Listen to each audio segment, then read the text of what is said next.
प्रतिमा recording studio Sheikhpura.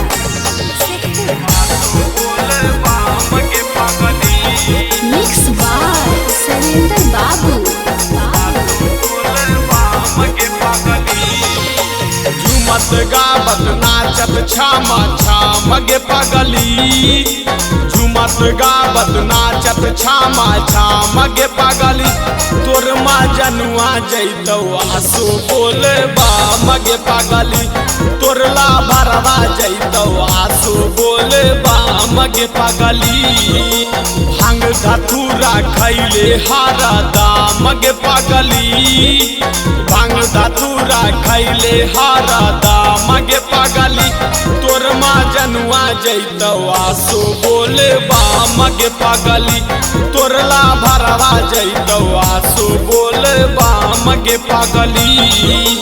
आसो बोले बाम गे पगली,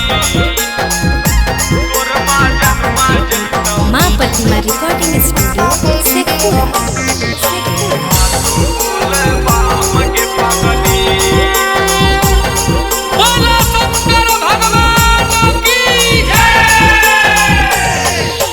भोला बाबा पर जलवा चढ़ाई बहु, तोरा खातिर छौड़ी अर्जी लगाई बहु, पाना फूल छौड़ी बेल पत्थर चढ़ाई बहु, शादी खातिर बाबू माइक मनाई बहु, भोला बाबा पर जलवा चढ़ाई बहु, तोरा खातिर छौड़ी अर्जी लगाई बहु, पाना फूल छौड़ी बेल पत्थर चढ़ाई बहु, शादी खातिर बाबू माइक मनाई बहु, बाबा नगरिया हा कौई पाबा नगे पगली,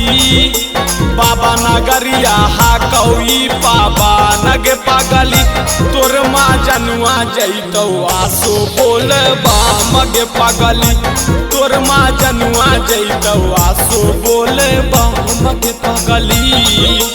आसो बोल बाम गे पगली।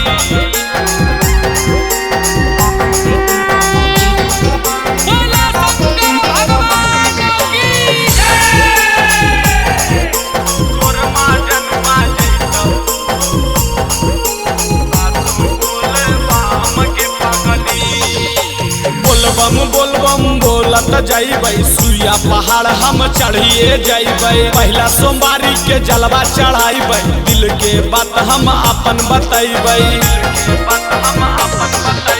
बोलबम बोलबम बोलत जैबै, सुइया पहाड़ हम चढ़िए जैबै, पहला सोमवारी के जलवा चढ़ाइबै, दिल के बात हम अपन बतैबै,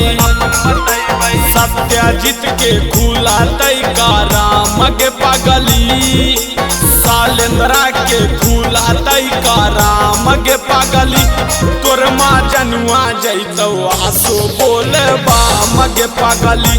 तोर ला भरवा जैतौ आसो बोले बाम गे पगली। माँ प्रतिमा रिकॉर्डिंग स्टूडियो शेखपुरा।